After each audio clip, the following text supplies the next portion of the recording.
एक नगर में दो भाई राजू और दीपू नगर के एक गैराज में मैकेनिक का काम करते थे। दोनों बहुत मेहनती थे। एक दिन गैराज में काम करते हुए, भाई मैं सोच रहा था अगर हम ऐसे ही काम करते रहे तो एक दिन अपना एक गैराज खोल लेंगे और फिर जल्दी ही दूसरा और फिर तीसरा और जल्दी ही हर शहर में अपना एक गैराज होगा। ये कहने के बाद दोनों राजू और दीपू अपना काम बंद करके मुस्कुराते हुए ऊपर की ओर देखते हुए अपने ख्यालों में खो जाते हैं। सपने में राजू और दीपू अपने नए गैराज के उद्घाटन की रिबन काट रहे हैं। तभी पीछे से उसकी पीठ पर कोई धक्का देता है और दोनों घबरा के सपने से बाहर आते हैं। राजू के बगल में उसकी गैराज का मालिक, ग्रे शर्ट, काले पैंट, सिमटे हुए बाल और आंखों पे चश्मा। तुम दोनों से एक काम सही से नहीं होता। कल एक गाड़ी तुम लोगों ने बना के दी थी, ग्राहक का फोन आया था, उनकी गाड़ी से धुआं निकल रहा है और रास्ते में बंद हो गई है। ये 1 महीने में तुम्हारी 8वीं शिकायत है। मैं तुम दोनों को अभी काम से निकालता हूँ। निकल जाओ मेरे गैराज से। मालिक, पर यह भी तो हो सकता है उसकी गाड़ी खराब हो। हमने तो ठीक से ही काम किया था। खराब गाड़ियों को ठीक करना ही हमारा काम है। निकल जाओ यहाँ से। और मालिक दोनों को धक्के मार के बाहर निकाल देता है। राजू और दीपू अपने छोटे से कमरे की बिस्तर पर हैं। सामने की दीवार पर विष्णु भगवान की तस्वीर टंगी है। दीपू राजू से, भाई हम हर जगह मन लगा के काम करते हैं, फिर भी हमें हर जगह से निकाल दिया जाता है। किसी को हमारी कद्र ही नहीं। हाँ भाई, यहाँ किसी को हमारी कद्र नहीं है। चल किसी दूसरी जगह जाते हैं, वहाँ शायद हमारी कीमत हो। भाई पर हम वहाँ करेंगे क्या? याद है माँ कहती थी कि भगवान का नाम लेने से सब मिल जाता है। हाँ चल सामान बांध, अब हम यही करेंगे। भगवान का नाम लेंगे और पैसे कमाएंगे। वो कैसे? अरे हम बाबा बन के लोगों को ज्ञान देंगे और उनसे पैसे लेंगे। वो तो ठीक है, पर हम लोगों को क्या ज्ञान देंगे? अरे वही जो माँ हमें देती थी। तू ज्यादा सवाल मत कर, सामान बांध। हम राजा सूर्यदेव के चंपक नगर जा रहे हैं। चंपक नगर में राजू और दीपू गेरुए धोती और गेरुई शॉल में, कंधे तक बाल, गले में रुद्राक्ष की माला, पैरों में खड़ाऊ, कंधे पे लटकी मटमैली गठरी, कलाइयों में बंधी रुद्राक्ष की माला, एक बड़े बरगद के पेड़ के नीचे बने चबूतरे के सामने। ये राजा सूर्यदेव का चंपक नगर है। हम यहीं से शुरू करेंगे। दीपू सुन, आज से तेरा नाम दीपू नहीं दीपेश्वर है, समझा? और मैं एक सिद्ध योगी। मैं यहाँ बैठता हूँ और ध्यान करता हूँ। तू नगर में जाके ये खबर फैला कि एक सिद्ध योगी आए हैं जो हर समस्या का हल देते हैं। ठीक है, मैं जाता हूँ।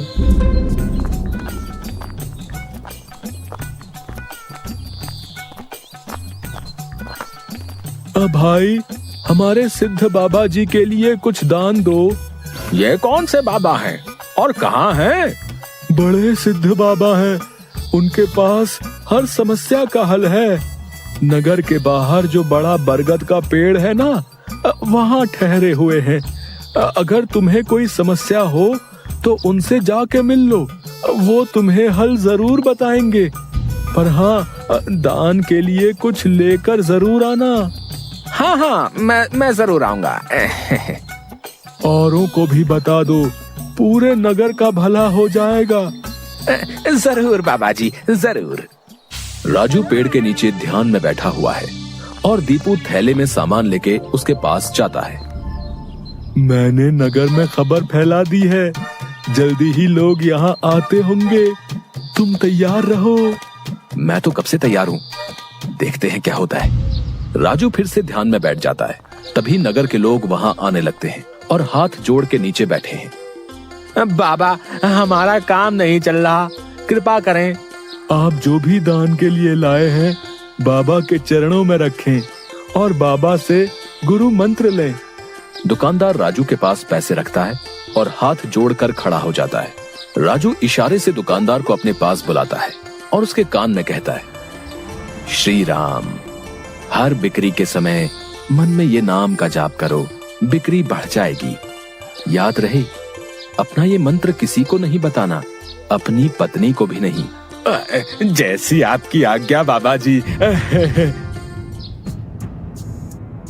महाराज, आप राजकुमारी के लिए एक योग्य वर तलाश रहे थे। हमारे गांव में एक सिद्ध योगी आए हैं जो तेजवान हैं और राजकुमारी के लिए एकदम श्रेष्ठ हैं। गुरुदेव, मुझे आपके चयन पर पूरा विश्वास है। अगर आपने चुना है तो वो राजकुमारी के लिए अवश्य ही उत्तम होगा। सोने जवाहरात और अनेक उपहार लाओ। हम अभी उन महान योगी के पास जाएंगे और उनसे राजकुमारी से विवाह करने का आग्रह करेंगे। हे तपस्वी, मैंने आपके बारे में जो सुना था, आप उतने ही तेजस्वी हैं। मेरा आग्रह स्वीकार करें।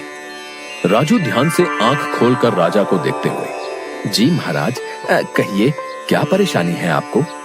मेरी इच्छा है कि आप मेरी पुत्री से विवाह करें और ये उपहार स्वीकार करें। राजू काफी देर तक उपहार में लाए सोने चांदी और अनेक वस्त्र और उपहारों को देखता है, फिर राजा की ओर मुड़ता है।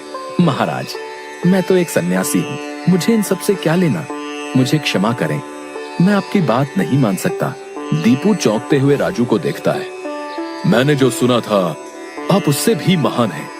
मुझे क्षमा करें यदि मैंने आपका अनादर किया हो। आप जब तक यहाँ हैं, मैं कोशिश करूंगा आपको कोई दिक्कत ना हो। और राजा सूर्यदेव को प्रणाम करके वापस चले जाते हैं। अरे राजू, ये क्या कर दिया तुमने? इतना अच्छा मौका हाथ से जाने दिया। अरे राज करते हम लोग। राज, तुम्हें ये क्या हो गया है? मैं यही सोच रहा था, लेकिन फिर मैंने सोचा कि इतने दिनों से ईश्वर का नाम लेते लेते इतना तो समझ आ गया है कि ईश्वर के नाम अमृत में ऐसा क्या है जो मीरा सारा राजसी ठाट छोड़कर वैरागन बन गई। क्यों प्रहलाद ने अपने पिता की इतनी यातनाएं सही? मुझे भी राम नाम का धन मिल गया है जिसके आगे इस दुनिया का सारा धन फीका है। मुझे ये सब नहीं पता। हम यहाँ पैसे कमाने आए थे, ना कि साधु बनने। मैं चला, मैं अकेले ही सब संभाल लूंगा। तुम्हें जो ठीक लगे करो, पर अगर किसी मुसीबत में फंस जाओ, पूरी श्रद्धा से ईश्वर का नाम लेना, तुम्हारी मुसीबत दूर हो जाएगी। तुम्हारा दिमाग खराब हो गया है। इतनी आसानी से मुसीबत दूर होती तो सभी खुश होते। राजू बस उसे देखकर मुस्कुराता है और ध्यान में बैठ जाता है। दीपू अपनी पोटली उठा के गांव में चल देता है। क्यों भाई, कैसा चल रहा है? हाँ भाई, सब बढ़िया है और अब घर में सुख शांति भी है। ये भी बेवकूफ बन गया। राजू है तो चालाक। उसने ऐसी युक्ति की कि कोई उस पर सवाल नहीं उठा सकता। कुछ राशन दान करो। जरूर। दुकानदार राजू के थैले में चावल डालने जाता है। तभी दीपू, ये क्या दे रहे हो? इतनी मिठाइयाँ और मेवे तुम्हारी दुकान में है और तुम ये कच्चे चावल दे रहे हो? इनमें से कुछ दो। पर बाबा तो ये सब नहीं कहते। तुम्हें क्या करना है? जितना कह रहा हूँ वो करो। दीपू आगे जाता है और जोहरी की दुकान में दुकानदार से, और भाई जोहरी, कैसी चल रही है दुकानदारी? बाबा की कृपा से सब बढ़िया चल रहा है। कहिए क्या सेवा करूं? बाबा के लिए कुछ दान दो। इससे पहले कि इन्हें मेरी असलियत पता चले, इनसे तगड़ा दान लेके गांव से गायब हो जाऊंगा। फिर ये लोग राजू के पीछे पड़ेंगे तो उसे समझ आएगा। बाबा के लिए कुछ दान दो। जौहरी पैसे निकाल कर देने लगता है। अरे ये क्या भीख दे रहे हो? बाबा की कृपा से तुम्हारी दुकान चल रही है। इतने सारे जवाहरात हैं, इनमें से दो, कुछ कीमती सा। जितना दोगे उससे ज्यादा मिलेगा। ये बाबा को क्या हो गया है? कोई नहीं, बाबा को देने से मेरा क्या घटेगा। जौहरी एक सोने की हार दीपू को दे देता है। ये लीजिए बाबा। अच्छा धन बटोर लिया है मैंने। इससे काफी दिनों तक काम चल जाएगा। बड़ी भूख लग गई है, कुछ मिठाइयाँ खा लूं। दीपू एक पेड़ के नीचे बैठ के मिठाइयाँ खाने लगता है। तभी वहाँ 4 डाकू, चेहरे पे नकाब, काले कपड़े और हाथ में छुरी लेकर आ जाते हैं। जो कुछ भी है वो हमें दे दो, नहीं तो हम तुम्हें मार डालेंगे। दीपू डर से अपनी पोटली उन्हें दे देता है। तभी डाकुओं के सरदार का नकाब खुल जाता है। दीपू उसे देख लेता है। अब तुझे मरना होगा क्योंकि तूने मेरा चेहरा देख लिया है। हे भगवान, ये क्या हो रहा है? कैसे बचूं इनसे? भागने की कोशिश की तो ये लोग पकड़ लेंगे। क्या करूं? तभी उसे राजू की बात याद आती है। अगर किसी मुसीबत में फंस जाओ, पूरी श्रद्धा से ईश्वर का नाम लेना, तुम्हारी मुसीबत दूर हो जाएगी। दीपू आंखें बंद कर घुटने पर बैठकर, हे नारायण मेरी रक्षा करो, हे नारायण मेरी रक्षा करो।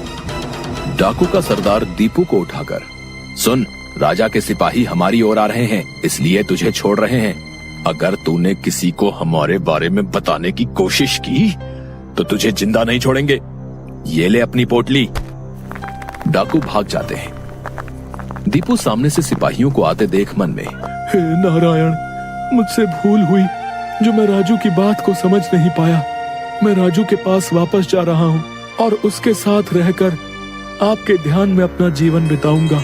मुझे माफ कर दो राजू, मैं ईश्वर के नाम की महिमा को नहीं समझ पाया, पर अब मैं समझ गया हूँ और तुम्हारे साथ ईश्वर के नाम का धन कमाना चाहता हूँ। राजू दीपू को गले से लगाता है